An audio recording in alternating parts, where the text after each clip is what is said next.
जय हिंद। मैं विशाल कुमार। इस भाग में हम बात करेंगे the living world chapter class 11 biology. ठीक है, तो हम लोग फर्स्ट चैप्टर में द लिविंग वर्ल्ड में आपको 4 चीजें पढ़नी है जनरली। व्हाट इज लिविंग, दूसरा पढ़ना है डाइवर्सिटी इन लिविंग थिंग्स, और तीसरा पढ़ना है आपको टैक्सोनॉमिक कैटेगरीज, और चौथा पढ़ना है टैक्सोनॉमिक एड्स। ओके, कुल आपको डाइवर्सिटी यूनिट, पहला यूनिट यानी कि क्लास 11 में 4 चैप्टर पढ़नी है, जिसमें पहला है वही द लिविंग वर्ल्ड, दूसरा बायोलॉजिकल क्लासिफिकेशन, तीसरा जानते हो प्लांट किंगडम, और चौथा एनिमल किंगडम। तो पहला चैप्टर है, पहला चैप्टर में हमने सबसे पहला वर्ड जो ऊपर लिखा है व्हाट इज लिविंग, लिविंग आखिर क्या है।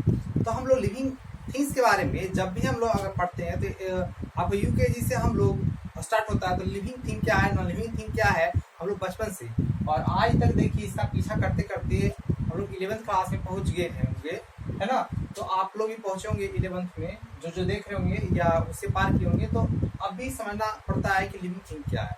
तो अच्छे तरीके से एडवांस तरीके से समझाया गया है आपको 11th क्लासेस में। तो हमें समझना लिविंग क्या है। लिविंग एक ऐसा मतलब कह सकते हैं कि कॉम्प्लेक्स ऑर्गेनाइजेशन है, किसका, मॉलिक्यूल्स का कॉम्प्लेक्स ऑर्गेनाइजेशन, जिसमें क्या होती है अलग अलग तरीके की केमिकल रिएक्शंस होती है, और उस केमिकल रिएक्शंस के कारण क्या होता है हमारे शरीर में अनेक तरीके के आपको जो इवेंट्स होते हैं वो फॉर्म होते हैं। जैसे आपको कुछ भी हो, है ना, ग्रोथ हो, है ना, चाहे कुछ भी हो, ग्रोथ हो, डेवलपमेंट हो। डेवलपमेंट क्या है, जैसे ग्रोथ हम बताएंगे कि ग्रोथ क्या है। जैसे आप भी जनरली जानते हो कि वृद्धि को कहते हैं, है ना। आपको डेवलपमेंट क्या है, जब ग्रोथ और डिफरेंशिएशन दोनों होता है तो उसे डेवलपमेंट के नाम से जानते हैं। ओके, तीसरा है आपको रिस्पॉन्सिवनेस। जरूरी नहीं कि ये तीसरा, ये रिस्पॉन्सिवनेस आपको किसी भी स्टिमुली के अकॉर्डिंग, या हम लोग कह सकते हैं किसी स्टिमुली के प्रति आपको रिस्पॉन्ड देना, है ना, आपको रिस्पॉन्सिवनेस है ना।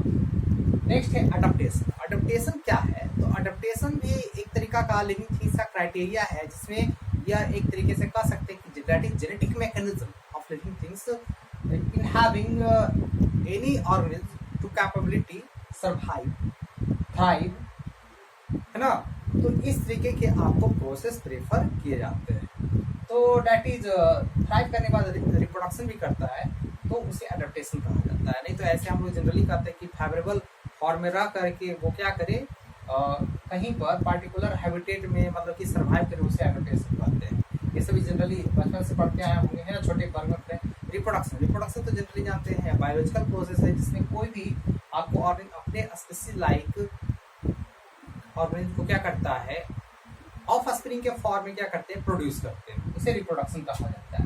तो that is what is living. Living is a unique properties, है ना।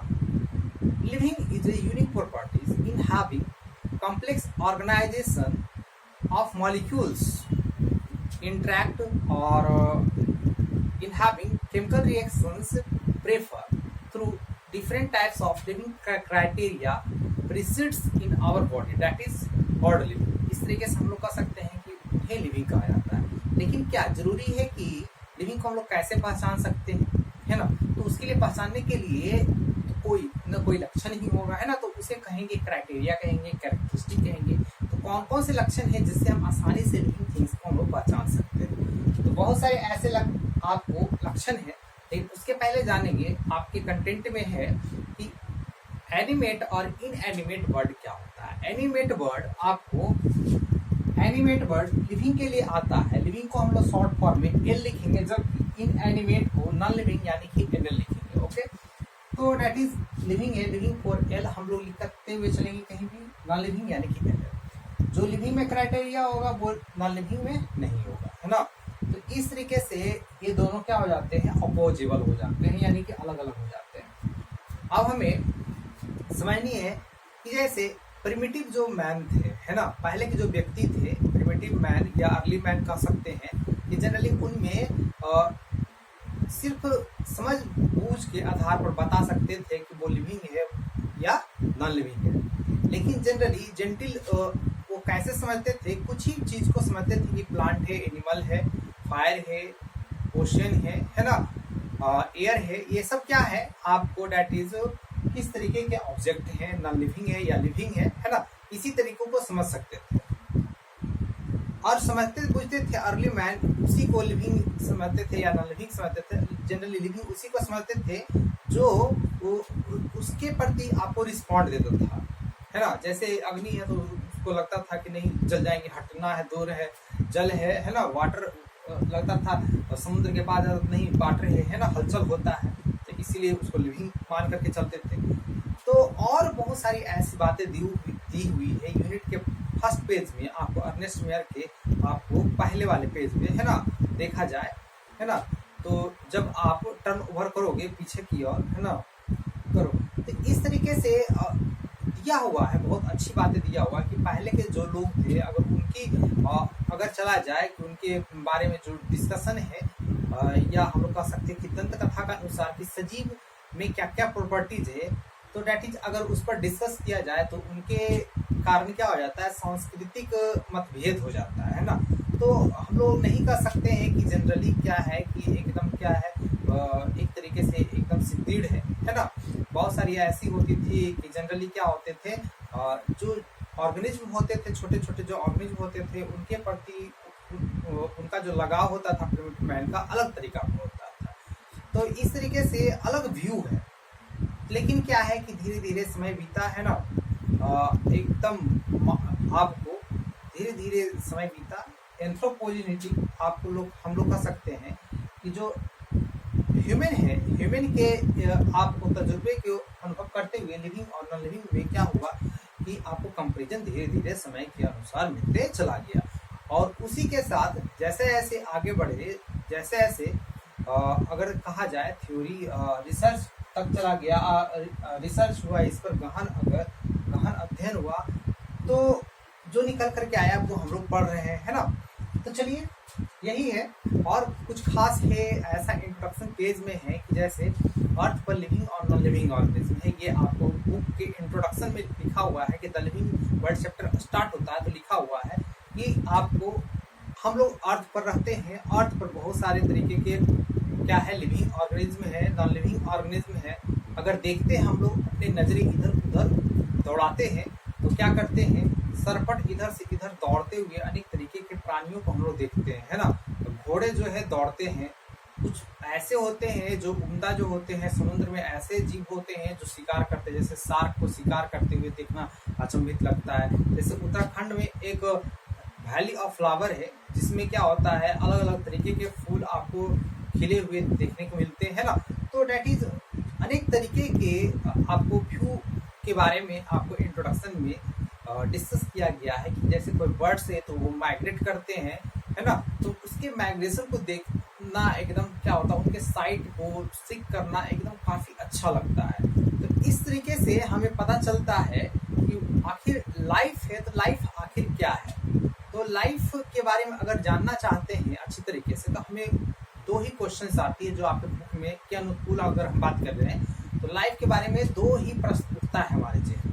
पहला उठता है कि लाइफ है तो लिविंग और नॉन लिविंग क्या है, लाइफ के अकॉर्डिंग लिविंग और यानी कि जीवन में लिविंग और नॉन लिविंग क्या है, पहला उठता है। और यह क्वेश्चन सभी के मन में भी उठता है। दूसरा भी क्वेश्चन यही उठता है कि अगर लाइफ है ना, दूसरा क्वेश्चन है कि मतलब कि हट करके है कि जिसका व्यू, जिसका आंसर देना क्या है, नामुमकिन है ना।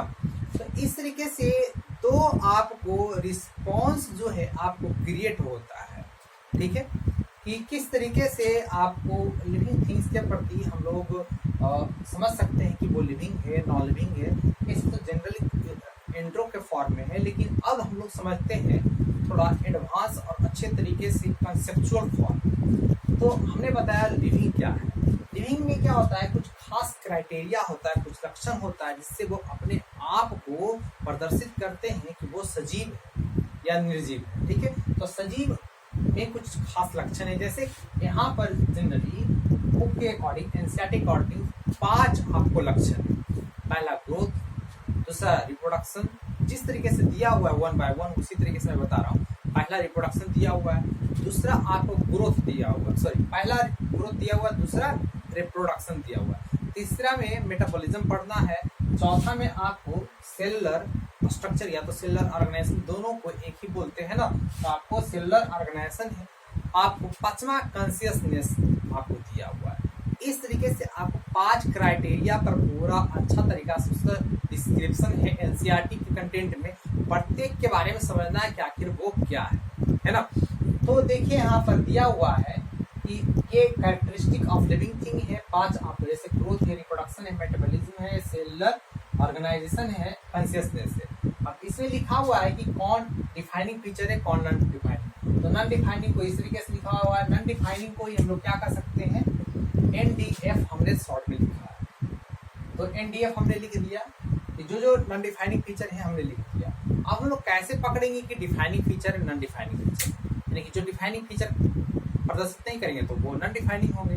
तो डिफाइनिंग फीचर कैसे समझेंगे, डिफाइनिंग फीचर होने के लिए 2 क्राइटेरिया कैरेक्टरिस्टिक होना चाहिए, है ना। 2 आपको लक्षण होना चाहिए। पहला कि अगर जो भी लिविंग थिंग्स में क्राइटेरिया होगा वो अगर उसके क्राइटेरिया में कुछ भी होगा तो अनएक्सेप्शन टर्म नहीं आना चाहिए, तो मतलब कि एक्सेप्शन टर्म नहीं आना चाहिए, यानी कि हम लोग कह सकते हैं कि वो अनएक्सेप्शन होना चाहिए। तो पहला यही है। दूसरा है कि आपको कोई भी नॉन लिविंग ऑब्जेक्ट यानी कि नॉन लिविंग थिंग्स हम लोग कह सकते हैं कि नॉन लिविंग थिंग्स वो अपने आप को कोई भी लिविंग ऑर्गेनिज्म जो है रिप्रेजेंटेशन नहीं करना चाहिए। तो ये 2 चीजें हैं, 2 चीजें खास करके ये रिप्रेजेंट करता है कि वो ऑर्गेनिज्म का कोई भी क्राइटेरिया या कैरेक्टरिस्टिक वो डिफाइनिंग फीचर है या नहीं। तो पहला ग्रोथ और रिप्रोडक्शन डिफाइनिंग फीचर नहीं है, यानी कि नॉन डिफाइनिंग फीचर है। बाकी जितने भी है रेगुलर रूप से, जैसे कि मेटाबॉलिज्म है ना, कॉन्शियसनेस है और एक आपका और सेलुलर ऑर्गेनाइजेशन है, ये तीनों क्या है, डिफाइनिंग फीचर। तो डिफाइनिंग फीचर का मतलब इसमें कोई भी बात है फेल प्रूफ है, कोई एक्सेप्शन नहीं है। अगर क्लियरिटी की बात करते हैं तो पूरा क्लियर है ना। जैसे ग्रोथ और रिप्रोडक्शन में किसी और बैक्टीरिया में ग्रोथ और रिप्रोडक्शन क्लियर ही नहीं है ना। तो इस तरीके से अगर कहा जाए तो डिफाइनिंग और नॉन डिफाइनिंग के अकॉर्डिंग हमने बताया कैरेक्टरिस्टिक ऑफ लिविंग को। अब 2 बातें हैं, बायोडाइवर्सिटी और डाइवर्सिटी टर्म आती है। लोगों के जहन में उठता है, हम डाइवर्सिटी पढ़ते हैं और कभी कभी लोग बोलते होंगे 12th क्लास में पढ़ लेते होंगे तो बायोडाइवर्सिटी पढ़ क्या है, कोई कहता है डाइवर्सिटी हो रहा है। तो अब डाइवर्सिटी और बायोडाइवर्सिटी में क्या अंतर है ना। तो जनरली जानिए कि डाइवर्सिटी और बायोडाइवर्सिटी का में बहुत कम ही आपको डिफरेंसेस है। तो एक को मेजर स्केल में पढ़ा जाता है, एक को माइनर स्केल में, है ना। डाइवर्सिटी को मेजर स्केल में पढ़ते हैं जबकि बायोडाइवर्सिटी को माइनर स्केल में पढ़ते हैं। लेकिन आखिर पढ़ते क्यों है, माइनर मेजर से थोड़े हो गया कि पूरा का पूरा डिफिनीशन ही निकल आया, ये थोड़े होता है। तो देखिए बायोडाइवर्सिटी हम लोग उसको कहते हैं जिसमें नंबर ऑफ डाइवर्स, है ना, नंबर ऑफ डाइवर्स ऑर्गेनिज्म के बारे में पढ़ना होता है। अगर बायोडाइवर्सिटी है तो नंबर ऑफ डाइवर्स ऑर्गेनिज्म है, उसके माइनर स्केल के रूप में पढ़ना है, माइनर स्केल के रूप में ध्यान देना है कहीं पार्टिकुलर एरिया में, है ना, को लेकर के, तो उसे बायोडाइवर्सिटी समझेंगे। यानी कि यहाँ लिखा हुआ number and types of organism present on earth, in minor scale में पढ़ेंगे तो बायोडाइवर्सिटी होगा।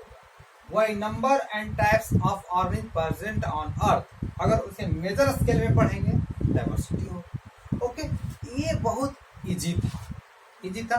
अब हम लोग सबसे पहला जो क्राइटेरिया देखते हैं ग्रोथ देखते हैं, है ना। तो हम लोग सबसे पहला क्राइटेरिया देखते हैं ग्रोथ आखिर क्या है, उसके बाद रिप्रोडक्शन देखेंगे, उसके बाद मेटाबॉलिज्म, उसके बाद हम लोग मेटाबॉलिज्म के बाद सेलुलर ऑर्गेनाइजेशन, उसके बाद 5वां जो देखेंगे कॉन्शियसनेस देखेंगे। कोई दिक्कत। इस तरीके से हम लोग 5 क्राइटेरिया देखेंगे। पहला हम लोग चलते हैं ग्रोथ आखिर होता क्या है। तो देखिए ग्रोथ क्या है ना। तो पहला जो क्राइटेरिया है आपका ग्रोथ क्या है। ग्रोथ हम लोग कह सकते हैं कि इरिवर्सिबल प्रोसेस, जिसमें नंबर ऑफ सेल, हम लोग कह सकते हैं कि नंबर ऑफ सेल और मास ऑफ सेल, है ना। कोई भी लिविंग ऑर्गेनिज्म में सेल का नंबर है या का जो मास है पहले से, या तो हम लोग कह सकते हैं कि किसी भी सेल का नंबर या तो मास हमेशा इंक्रीजिंग फॉर्म, तो उसे क्या कहेंगे, ग्रोथ कहेंगे। ग्रोथ अगर देखा जाए साइज शेप जो भी होगा वो इंक्रीजिंग फॉर्म में होना चाहिए, इरिवर्सिबल फॉर्म में होना चाहिए। इरिवर्सिबल फॉर्म हमेशा एक ही डायरेक्शन को रिप्रेजेंट करता है, वो भी यूनिडायरेक्शनल, है ना। तो ग्रोथ क्या है, ग्रोथ क्या है, to increase in an organism in form of as number of cell और मास। तो मास और नंबर ऑफ सेल के रूप में इंक्रीजिंग होगा, तो उसे हम लोग क्या कहेंगे, इंक्रीजिंग। हम लोग यानी कि कोई भी, जैसे हम लोग समझते हैं, जैसे इसको अच्छा तरीका से समझते हैं ग्रोथ क्या है। तो ग्रोथ को अच्छा तरीका से समझने के लिए हम लोग दो कंपैरेटिव एग्जांपल लेते हैं। मान लीजिए कि ये एक आपको बॉय है, ये बी बॉय है ना, दोनों लड़का है, दोनों बॉय है। ये जो है आपको देखने से लग रहा है ये काफी ज्यादा मोटा है ना, काफी ज्यादा मोटा है, ये काफी पतला है ना। और हमको मतलब कि हम नहीं जानते हैं, तो क्या करना है, अगर किसी का ग्रोथ अगर जांचना है, स्क्रीनिंग करना है, यानी कि जांचना है, तो क्या करेंगे, दो कोई भी लेंगे, एक ही तरीका का स्पीसीज है, उससे क्या करेंगे, वाटर को क्या करेंगे, सबसे पहले हटा देना है। वाटर को हटाने का तौर तरीका है, वाटर को हटाओ नहीं तो उसको क्या करो, बर्न कर दो, जला दो। आप जला दोगे तो क्या बचेगा, दोनों का आस बचेगा। दोनों का आस को हम लोग क्या करेंगे, आस ए और आस बी जो भी होगा, है ना, दोनों को कंपेयर करेंगे, जिसका आस का क्वांटिटी क्या होगा, ज्यादा होगा। जिसका आस का क्वांटिटी क्या होगा, ज्यादा होगा, उसमें यानी कि हम लोग समझेंगे कि ग्रोथ ज्यादा हुआ। और एस निकल करके आएगा, अगर देख रहे हैं इसमें ये मोटा था तो इसमें पानी का मात्रा काफी ज्यादा है ना, है बात समझ में।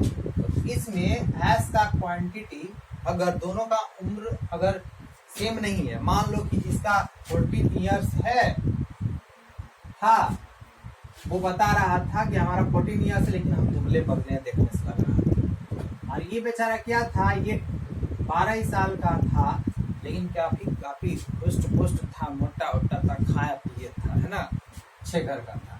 तो इस तरीके से जब वाटर में निकाल दिया तो जो आस बचा ए का, वो क्या होगा, आपको काफी क्या होगा, कम होगा इसके तुलना में, एस बी की तुलना में, है ना। तो इसका एस काफी ज्यादा निकलेगा, इसका एस कम देखेंगे, यानी कि हम समझ जाएंगे जिसका ज्यादा रहेगा, जो राख है ज्यादा रहेगा, समझ जाएंगे कि उसमें ग्रोथ हुआ। ठीक है, तो ऐसा किसी पर भी आप लोग क्या कर सकते हो, डेट इज ये आप एक्सपेरिमेंट कर सकते हो। जैसे 2 गुलाब का पेड़ लेना, 2 आम का पेड़ लेना, 2 अमरूद का, है ना, आदमी का नहीं लेना, आस निकालोगे डेड हो जाएगा। नेक्स्ट में तो ग्रोथ को हम लोग अच्छे तरीके से एग्जाम्पल के फॉर्म में हमने समझा।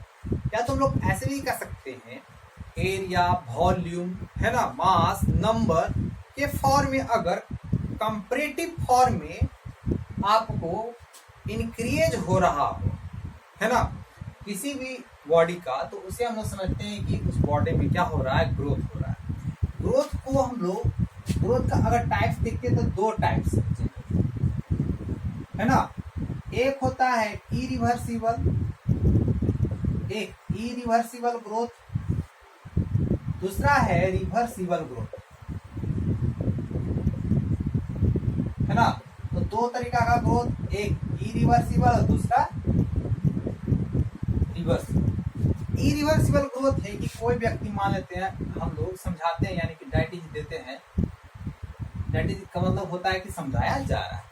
फिर ऑर्गेनिज्म मान लेते हैं कि उसका लंबाई इतना है, कल लंबा हो गया, धीरे धीरे और क्या हो गया, उसका बढ़ रहा है साइज एक ही डायरेक्शन में, तो इरिवर्सिबल है। मान लेते इरिवर्सिबल में क्या होता है कि कोई प्लांट है, जैसे रोज प्लांट है, बढ़ रहा है उसका ऊंचाई, आपको क्या हुआ, सीजर लाया और क्या कर दिया, इसे कैंसिल आउट कर दिया, या तो हम लोग कह सकते हैं इसे कट कर दिया, साइज कर दिया। एक साइज करके हटा दिया तो ये पार्ट ए और पार्ट बी बच गया। पार्ट बी ए तो पुट ही रहा सॉइल में और बी को दूसरी जगह सॉइल में पुट कर दिया। ए और बी देखेंगे फिर से वो उसमें क्या हुआ, धीरे धीरे क्या हुआ, ग्रोथ देखने को मिला। तो ये डेट इज रिवर्सिबल ग्रोथ है। इरिवर्सिबल जो ग्रोथ होता है एक ही डायरेक्शन में उसका ग्रोथ होता है। इरिवर्सिबल ग्रोथ है तो इसका देखिए ग्रोथ जो है एक ही डायरेक्शन में हो रहा है। लेकिन रिवर्सिबल ग्रोथ है इसका डायरेक्शन देखिए ये डायरेक्शन या कट गया तो देखिए घट गया, है ना। तो इस तरीके से दो डायरेक्शन। तो इरिवर्सिबल जो ग्रोथ होते हैं वो यूनिडायरेक्शनल ग्रोथ को वो हम लोग कह सकते हैं वो यूनिडायरेक्शनल होते हैं। क्या होते हैं वो यूनि डायरेक्शनल। जबकि आपको रिवर्सिबल है वो अपने आप को बाई डायरेक्शनल शो करते हैं। ओके, तो इस तरीके से। अब जैसे इरिवर्सिबल का भी एग्जांपल है बहुत सारे, जैसे हम लोग इरिवर्सिबल है, डॉग है, काउ है, एलिफेंट, ये सब किस तरीके ग्रोथ करते हैं एनिमल में, इस तरीके से, यानी कि इरिवर्सिबल। जैसे मैंगो प्लांट है, गुआवा प्लांट है, जनरली फीकस है, ये सब यानी कि बनियान बरगद जो भी है ये इरिवर्सिबल। तो अब रिवर्सिबल में देखते हैं कि कुछ कुछ जो एसेक्सुअल रिप्रोडक्शन जनरली करते हैं वो रिवर्सिबल। जैसे एनिमल में आओ, जैसे हाइड्रा है ना, अमीबा है, इस तरीके से ये सब क्या है कि that is reversible growth refer करते हैं। उसी तरीके से प्लांट में चले आओ जिसमें सेक्सुअल जिसमें आपको ए सेक्सुअल प्रोसेस होता है, सेक्सुअल नहीं ए सेक्सुअल। रिवर्सिबल में हमेशा ए सेक्सुअल वाला एग्जांपल आता है। तो प्लांट में आपका हो जाएगा रोज, शुगर केन, ये सब आपको एग्जांपल्स जनरली आते हैं। तो ग्रोथ को बहुत सारे बेसिस पे बांट सकते हैं। ये हमने बांटा डायरेक्शनल बेसिस पे, है ना। या तो हम लोग ये, अब दूसरा हम लोग समझते हैं कि जैसे आपकी डेवलपमेंट के अकॉर्डिंग क्या होता है। अगर हम लोग जैसे ग्रोथ को दो बेसिस पर और रखते हैं, जैसे formation of living and formation of non living object के अकॉर्डिंग भी हम लोग कह सकते हैं कि ग्रोथ दो तरीका का। एक ग्रोथ आपको पढ़ना है कि एक ग्रोथ होता है एपोप्लाज्मिक ग्रोथ होता है, एपोप्लाज्मिक।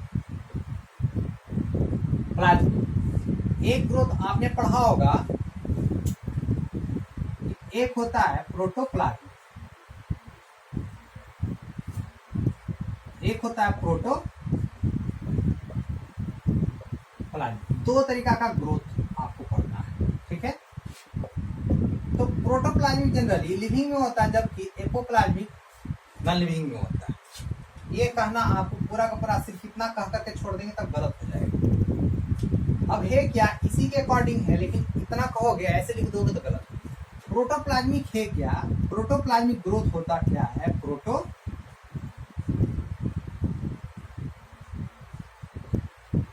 ग्रोथ।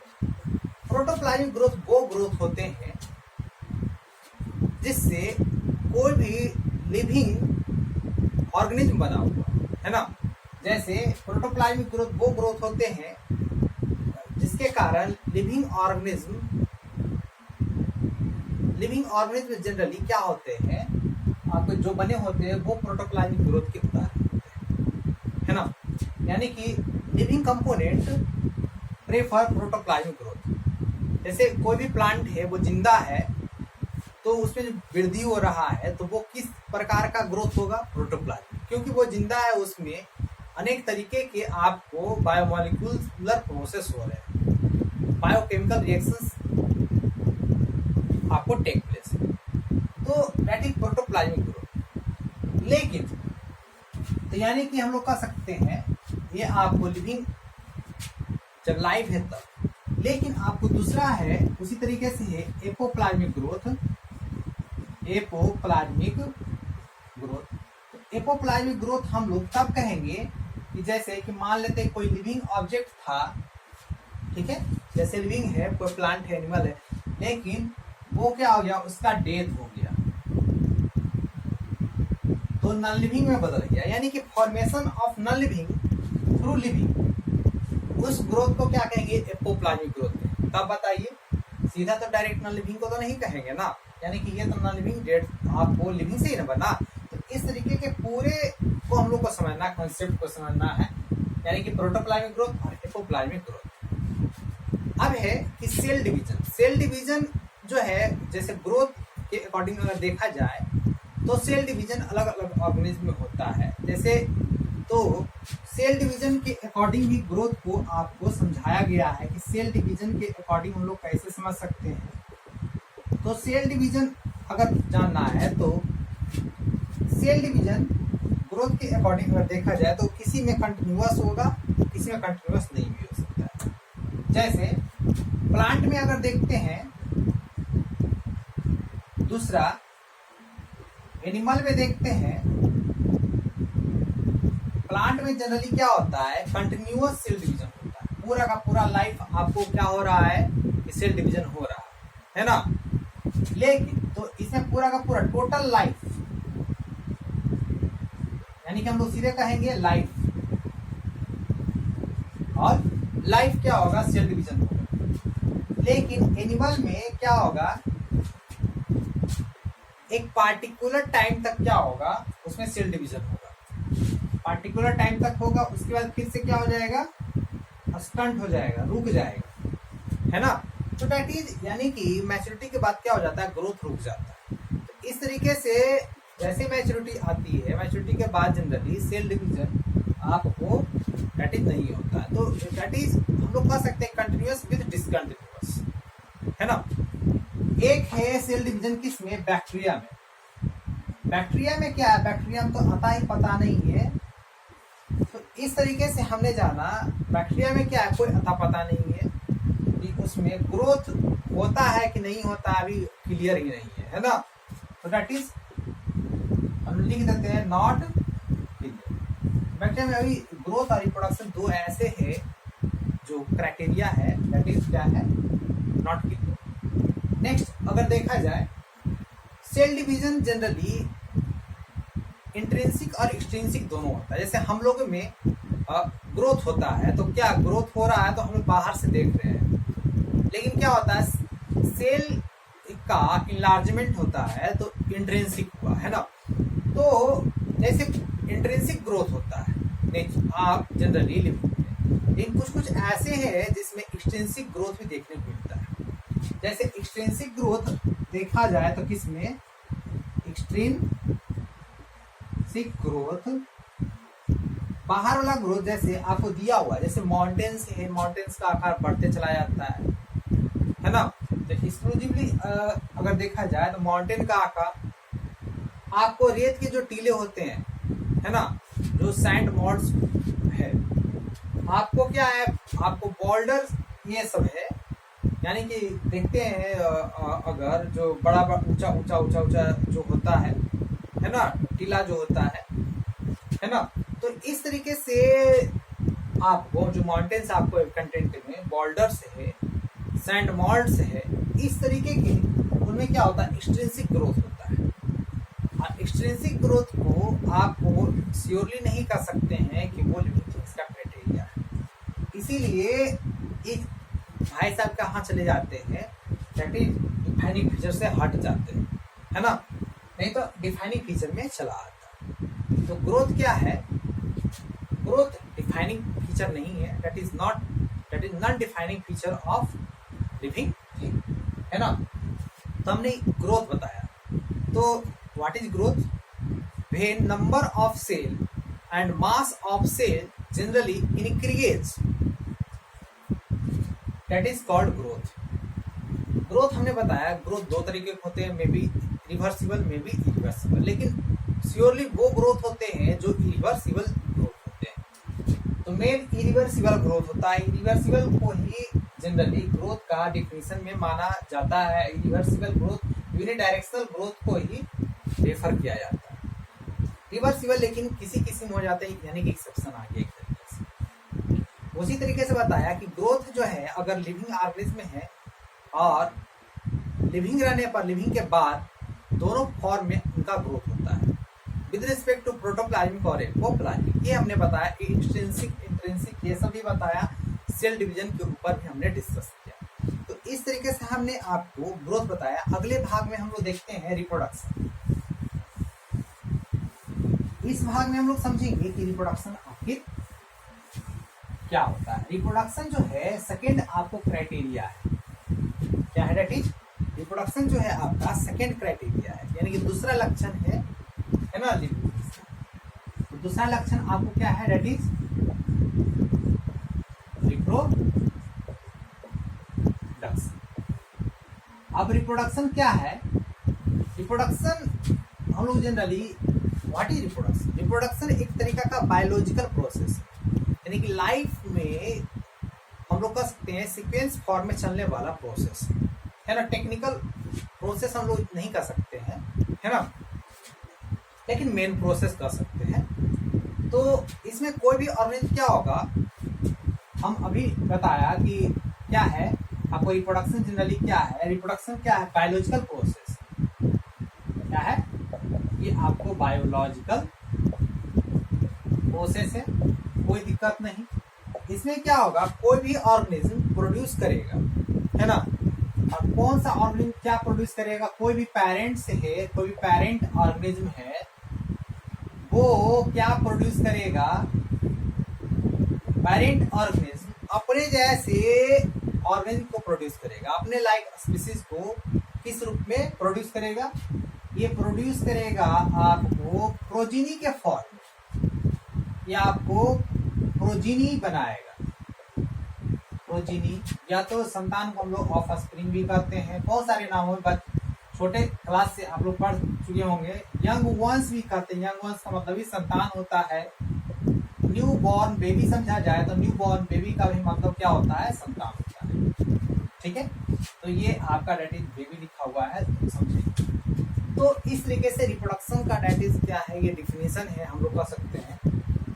तो हम ये है रिप्रोडक्शन। रिप्रोडक्शन जनरली दो टाइप होते हैं रिप्रोडक्शन के। अगर टाइप अगर देखना है तो रिप्रोडक्शन के दो टाइप्स होते हैं। एक जो रिप्रोडक्शन होता है, एक पेरेंट्स में अगर हुआ तो वो एसेक्सुअल टाइप ऑफ रिप्रोडक्शन कहा जाएगा। किस तरीके का रिप्रोडक्शन कहा जाएगा, एसेक्सुअल रिप्रोडक्शन। अगर दो पेरेंट के बीच हुआ, आपको ये बायोलॉजिकल प्रोसेस रेफर हुआ, तो उसे सेक्सुअल रिप्रोडक्शन के नाम से हम लोग समझेंगे। अब हमें कुछ समझना है, काफी इंपॉर्टेंट बात है कि कहीं भी अगर रहेगा इस तरीके का आपको सर्किल रहेगा तो उसे बॉडी समझना है। क्या समझना है, बॉडी। अगर इस बॉडी पर मार्क रहेगा तो इसे मेल समझना है। क्या समझना है, मेल बॉडी। अगर इस सर्कल पर अगर नीचे की ओर प्लस रहेगा मार्क, तो उसे कौन सा बॉडी समझना है, दैट इज फीमेल बॉडी। अगर मान लेते इस सर्कल पर ऊपर की एरो नीचे की ओर प्लस है, नीचे की ओर प्लस है, तो समझ जाना है कि उसमें मेल और फीमेल दोनों है, यानी कि वो क्या है, बाई सेक्सुअल। कोई दिक्कत। अब मेल बॉडी अगर सेक्सुअल एसेक्सुअल रिप्रोडक्शन के लिए जनरली अगर देखा जाए तो सिर्फ और सिर्फ इसमें एक पेरेंट्स का योगदान होता है, लेकिन सेक्सुअल रिप्रोडक्शन में दो पेरेंट्स का योगदान होता है, इसीलिए ये यूनिपेरेंटल होता है। जबकि sexual reproduction by parental process से जाना जाता है, यानी कि दो उसमें पेरेंट्स होंगे तभी ये प्रोसेस होगा। वेरिएशन सेक्सुअल रिप्रोडक्शन के कारण से होता है, लेकिन एसेक्सुअल रिप्रोडक्शन के कारण वेरिएशन नहीं होता है। इनहेरिटेंस हो सकता है लेकिन वेरिएशन नहीं होगा, है ना। इस तरीके से एवोल्यूशनरी अगर देखा जाए, अकॉर्डिंग टू एवोल्यूशन की सबसे पहले कौन रिप्रोडक्शन हुआ ऑर्गेनिज्म में, तो एसेक्सुअल से ही सेक्सुअल का क्या हुआ, आपको इवोल्यूशन हुआ, है ना। तो अब मेल बॉडी है, फीमेल बॉडी है, दोनों को हम लोग क्या समझेंगे कि दैट इज, ये दोनों जो है मेल और फीमेल जो दोनों है, इसे हम लोग समझेंगे कि दैट इज क्या है, ये यूनिसेक्सुअल। यूनिसेक्सुअल को ही हम लोग क्या कहते हैं, जैसे सेक्सुअल रिप्रोडक्शन में दो आपको बॉडी का नीड हुआ, इसीलिए हम लोग इसे कहेंगे डाइओसियस। जबकि इसे क्या समझेंगे, एक बॉडी का नीड हुआ, इसीलिए हम लोग इसे कहेंगे मोनोएसियस। ओके, तो इस तरीके से हमने ये बताया। अब है हम लोग जानेंगे कि एसेक्सुअल रिप्रोडक्शन कैसे होगा। तो एसेक्सुअल रिप्रोडक्शन जनरली हमने बताया कि सिर्फ सिंगल पेरेंट के कारण आपको डेटिस पॉसिबिलिटीज है। तो अब मैं लिखता हूं एक तरफ एसेक्सुअल रिप्रोडक्शन देता हूं, एक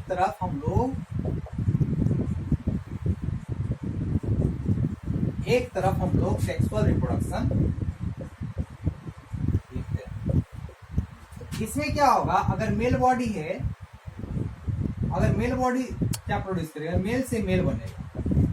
अगर फीमेल है तो फीमेल कोई आपको फीमेल बॉडी को प्रोड्यूस करेगा, यानी कि मेल बॉडी पेरेंट है तो मेल बॉडी ही प्रोड्यूस करेगा प्रोजेनिक फॉर्म में। उसी तरीके से दूसरा, तो इसको हम समझा रहे हैं, दैट इज, है ना, इस तरीके से। अब अगर मान लेते बाइसेक्सुअल होगा, या मान लेते हैं ये है सिर्फ बॉडी यानी स्टेराइल है तो सिर्फ बॉडी प्रोड्यूस होगा। अगर बाइसेक्सुअल है तो बाइसेक्सुअल ऑर्गन प्रोड्यूस होगा, है ना। तो इस तरीके से ये एसेक्सुअल रिप्रोडक्शन। लेकिन सेक्सुअल रिप्रोडक्शन में कोई भी ऑर्गेनिज्म होगा तो इसमें ये है कि पहला केस है, दो कंडीशन हो सकता है। एक कंडीशन है क्या, बाई पेरेंटल होगा तो दो केस है। पहला केस में आपको डायोसिस वाला केस आ जाएगा, यानी कि यूनिसेक्सुअल। दूसरा केस टू में बाइसेक्सुअल रूप में चलेगा। इसमें मान लेते हैं कि कोई मेल है, फीमेल के साथ क्रॉस किया, यानी कि हम लोग कह सकते हैं क्रॉसिंग यानी कि रिप्रोडक्शन हुआ, तो आपको कोई मेल या फीमेल बॉडी को क्या कर सकता है, प्रोड्यूस कर सकता है, मेल फीमेल बाइसेक्सुअल जो भी। तो केस टू क्या है कि कोई भी आपको सिर्फ सिंगल बॉडी है लेकिन सेक्स ऑर्गन दो है, तब क्या होगा, आपको बाइसेक्सुअल ऑर्गेनिज्म ही क्या होगा, प्रोड्यूस होगा। इस तरीके से हमने समझा कि एसेक्सुअल और सेक्सुअल रिप्रोडक्शन को आपको हमने समझने की कोशिश की। लेकिन क्या पूरी अच्छी तरीके से हमने नहीं समझा, तो और अच्छा तरीका से हम लोग एसेक्सुअल रिप्रोडक्शन को जानने की कोशिश करते हैं। तो एसेक्सुअल रिप्रोडक्शन आखिर किसमें होते हैं, किस किस रूप में होते हैं। तो एसेक्सुअल रिप्रोडक्शन जनरली प्लांट और एनिमल दोनों में होता है। तो अब हम लोग को समझना है कि प्लांट में किस रूप में होता है, आपको स्पोरुलेशन के रूप में होता है आपको, तो किसमें क्या होता है, एनिमल में कैसे। तो सबसे पहले हमें समझना है कि एसेक्सुअल रिप्रोडक्शन का टाइप समझना है।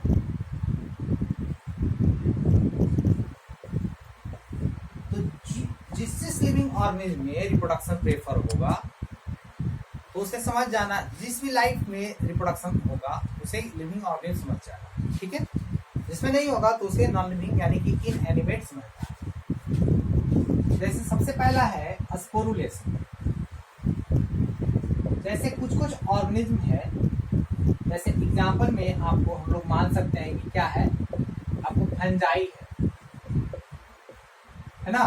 तो फंजाई जो है आपको स्पोर फॉर्मेशन करते हैं। क्या करते हैं, स्पोर फॉर्मेशन करते हैं। तो फंजाई जो एग्जांपल चला जाएगा स्पोरुलेशन। स्पोरुलेशन को स्पोर फॉर्मेशन कहा जाता है, ठीक है। तो जनरली जो फंजाई होते हैं स्पोरुलेशन परफॉर्म करते हैं। दूसरा है फीजन।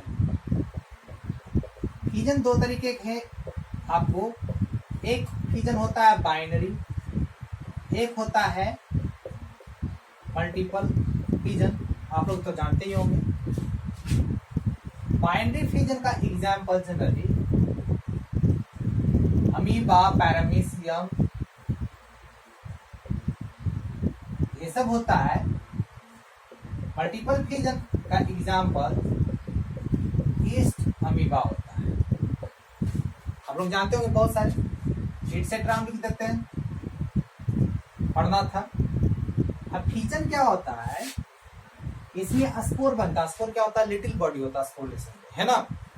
उसमें स्पोरेंजियोफोर पकड़े रहता है आपको, है ना, तो उसके ऊपर स्पोर्स बहुत सारे आपको पैक रहते हैं, फिर एयर में क्या होते हैं, फैल जाते हैं। एयर और वाटर दोनों में आपको स्पोरेशन प्रोसेस जनरली माना गया, जाना गया, है ना। फिजन में क्या होता है, प्रॉपर इक्वल डिवीजन होता है प्रोटोप्लाज्मिक और आपको न्यूक्लियस का, है ना, साथ साथ होता है डिवीजन। दो भाग में होगा बाइनरी फिजन, अगर बहुत सारे भागों में होगा तो मल्टीपल फिजन। एक बात और है कि फाइबरबल टाइम में बाइनरी फिजन जनरली होता है और सिस्ट बनाने पर मल्टीपल फिजन प्रेफर होता है। अमीबा आपको इरेगुलर बॉडी है, लेकिन ईस्ट आपको जनरली अगर देखा जाए तो रेगुलर बॉडी। ये यूनिसेलुलर फंजाई है ना, ये यूनिसेलुलर प्रोटोजुआ है, ठीक है। हम लोग तीसरा जो चलते हैं, आपने पढ़ा होगा बडिंग। बडिंग में आपको क्या होता है, बडिंग किसको करते हैं, बर्ड फॉर्मेशन को ही हम लोग क्या करते हैं, बडिंग करते हैं। बडिंग जनरली किसमें होता है, तो जनरली हाइड्रा में आपको बडिंग होता है ना। आपको पोटैटो में, ये सब में भी बडिंग होता है ना। तो इसमें बर्ड आते हैं, छोटे से आपको प्लांट का पार्ट आपको इवॉल्व होता है, जैसे हाइड्रा में जनरली होता है, फिर धीरे टूट जाते हैं, या फिर वो बर्ड टूट करके आपको पोषण लेकर के, यानी न्यूट्रिशन लेकर के फिर से वो पेरेंट के लायक हो जाता है कुछ दिन में, तो उस प्रोसेस को बर्ड फॉर्मेशन करते हैं। डी में हम लोग चलते हैं फ्रैगमेंटेशन। तो फ्रैगमेंटेशन जो है टर्म है, जिसमें फ्रैगमेंट में किसी ऑर्गेनिज्म का आपको बॉडी टूट जाएगा, टूट करके अलग हो गया और वही बॉडी टूटा हुआ एक नए बॉडी को बनाएगा, उसे फ्रैगमेंटेशन कहते हैं। एग्जाम्पल में है आपको, जैसे ये किस में होती है, ये आपको हम लोग कह सकते हैं अलगी में होता है जनरली, है ना, फंजाई में होता है। तो ये फंजाई हो गया, अलगी हो गया, मॉस हो गया, ये सब में जनरली देखने को मिलता है। तो इस तरीके से फिलामेंटस अलगी एग्जाम्पल है इसका, फिलामेंटस अलगी, फंजाई। और भी आपको एग्जाम्पल है मॉसेस, जो आपको किस में आते हैं, ब्रायोफाइट में, इसको पुट किया, मतलब कि रखा जाता है, कर सकते हैं।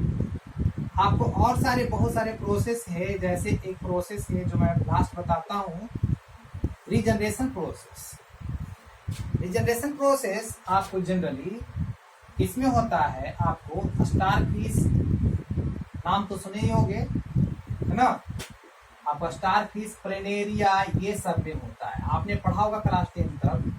तो स्टारफिश जो बॉडी होता है, कोई भी शरीर है, जैसे हम मान लेते हैं प्लेनेरिया बताते हैं, प्लेनेरिया का शरीर है, इसमें रुडिमेंट्री आइज होते हैं, इसका शरीर बहुत सारे भागों में टूट गया, प्रत्येक शरीर पूरा का पूरा बॉडी बना लिया, है ना, तो उसे क्या कहा जाता है, रीजनरेशन कहा जाता है। उसी तरीके से स्टारफिश दो भाग में टूट गया, दोनों भाग पूरा फिर से पेरेंट के जैसा फिर से बन गया, है ना।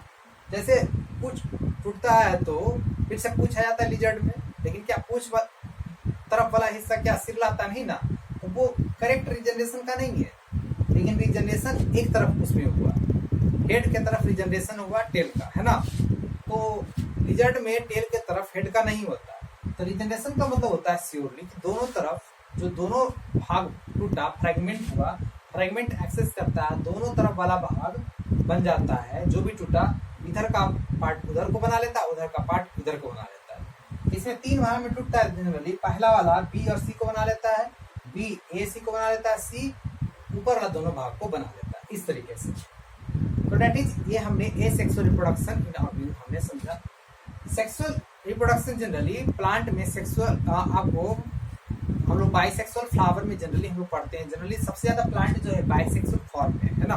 तो जनरली डायग्राम जो बनाएंगे, अगर सेक्सुअल रिप्रोडक्शन अगर हमें समझना है तो अच्छा तरीका से हम लोग क्या करेंगे, एक क्लियर फिगर बाइसेक्सुअल फ्लावर का फिगर बनाएंगे, जिसमें आप जानते हैं कि कोई भी आपको ऑर्गेनिज्म है उसमें और वो ऑर्गेनिज्म में कोई प्लांट है और वो बाइसेक्सुअल प्लांट है, तो उसमें बाइसेक्सुअल फ्लावर होंगे। तो उसमें जनरली आपको रिप्रोडक्शन के लिए 4 चीजें काफी जरूरी होती है ना, तभी कंप्लीट फ्लावर उसे माना जाएगा। तो कोई भी सेक्सुअल रिप्रोडक्शन इसमें होता है, तो sexual reproduction generally higher plant and animals में आपको जनरली देखे जाते हैं।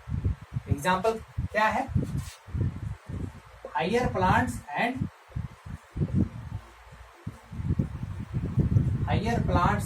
एनिमल्स। ओके, तो इस तरीके से हम लोग एक एग्जांपल देते हैं प्लांट्स में। जैसे फ्लावर है, तो फ्लावर में कितने पार्ट होते हैं? 4 पार्ट होते हैं, 4 पार्ट्स होते हैं। इस चारों पार्ट को क्या कहा जाता है? आपको जो भी 4 पार्ट होगा उसको, जैसे कैलेक्स, कोरोला, एंड्रोसियम, गाइनोसियम, चारों को क्या कहा जाएगा? फ्लोरल पार्ट कहेंगे। 4 पार्ट जो होते हैं आपको क्या होते हैं? कैलेक्स होता है।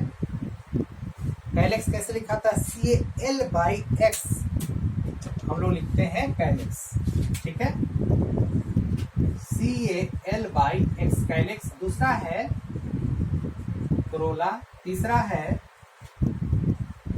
एंड्रोइसियम, फोर्थ है गाइनोइसियम।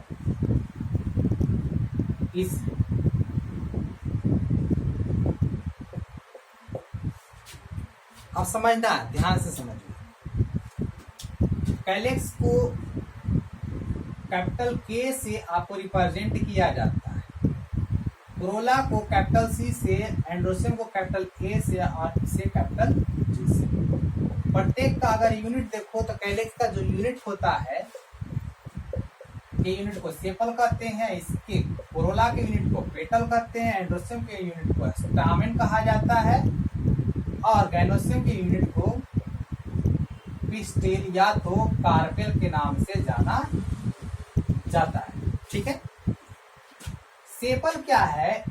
आपको जनरली लीफी पार्ट है, जो ग्रीन होता है, आपको फोटोसिंथेसिस करने में, सपोर्ट करने में मदद करते हैं। कोरोला विंग्स पार्ट है, ये दोनों एसेसरी पार्ट होता है। एसेसरी पार्ट रिप्रोडक्शन में मदद करता है ना। तो डेट इज आपको कोरोला जो है पॉलिनेशन प्रेफर करने में, यानी कि अगर देखा जाए तो इंसेक्ट को जब पॉलिनेशन होता है तो उस समय इंसेक्ट को आप अट्रैक्ट करने में मदद करते हैं, है ना। तो इस तरीके से आपको हमने बताया कोरोला के बारे में, कैलेक्स के बारे में। एंड्रोसियम क्या होता है? एंड्रोसियम डेट इज ये क्या होता है? मेल पार्ट होता है फ्लावर का। इससे मतलब बॉडी होता है ना। एंड्रो का मतलब मेल हुआ, यानी कि क्या हुआ? मेल पार्ट, है ना। इससे का मतलब बॉडी, एंड्रो का मतलब क्या हुआ? मेल। गाइनो का मतलब क्या होता है? इससे मतलब वही बॉडी हुआ। तो एंड्रोसियम और गाइनोसियम जो है रिप्रोडक्टिव पार्ट है। इसी के कारण क्या होता है? आपको डेट इज क्या होता है? रिप्रोडक्शन होता है। That is reproductive part, that is accessory part, है ना। तो इस तरीके से आपको ये आपको 4 है, चारों में से एक भी गायब रहेगा तो इनकम्प्लीट फ्लावर माना जाएगा। अब जैसे डायग्राम है, आपको फ्लावर का डायग्राम आप लोग जनरली सोचते हुए कि सर अब बताएंगे, है ना। देखिए मैं बता देता हूँ, आप लोग समझिए। आप लोग फ्लावर देखते होंगे तो फ्लावर में क्या होता है, कहाँ पर क्या होता है, जैसे आपने पढ़ा होगा। तो ये फ्लावर है, मान लेते हैं फ्लावर का ये जो है, इसे पकड़ते हो फ्लावर का, तो ये आपका क्या है? उसका स्टाक है, डंठल है, जिसे आप पकड़ते हो उसे पेडिसिल या तो स्टाक कहा जाता है। ये जो भाग है ये उसका क्या है? थैलमस। थैलमस को ही आप रिसेप्टेकल कर सकते हो, ठीक है। क्या कर सकते हैं? रिसेप्टेकल कर सकते हो। अब इसमें क्या होते हैं? अटैच होते हैं, आपको पत्तियां अटैच होते हैं, ग्रीन ग्रीन। ये क्या होते हैं? डेट इज कैलेक्स होता है, के फॉर कैलेक्स, यानी कि सेपल होता है। एक है सिंगल है तो सेपल, बहुत सारा हो गया ऐसा ऐसा, तो कैलेक्स के यूनिट मतलब सिंगल होता है। अगर इसमें ये जो विंग्स वाला जो हिस्सा है, पार्ट है ना, तो इसमें जो विंग्स वाला जो हिस्सा होता है ना, तो विंग्स वाला हिस्सा किसको शो करता है? जो काफी रंगीन रंगीन होते हैं, है ना। तो इस तरीके से जो रंगीन रंगीन वाला जो भाग है ये आपको विंग्स है। विंग्स जो पार्ट होते हैं किसी फ्लावर का वो क्या होता है, कोरोला होता है। कैपिटल सी लिख देते हैं। इसका यूनिट जो है आपका क्या है, दैट इज पेटल, है ना। इसमें फीमेल पार्ट होते हैं, है ना। मान लीजिए कि ये है फीमेल पार्ट, है ना। और ये साइड में है इस तरीके से आपको ये मेल पार्ट।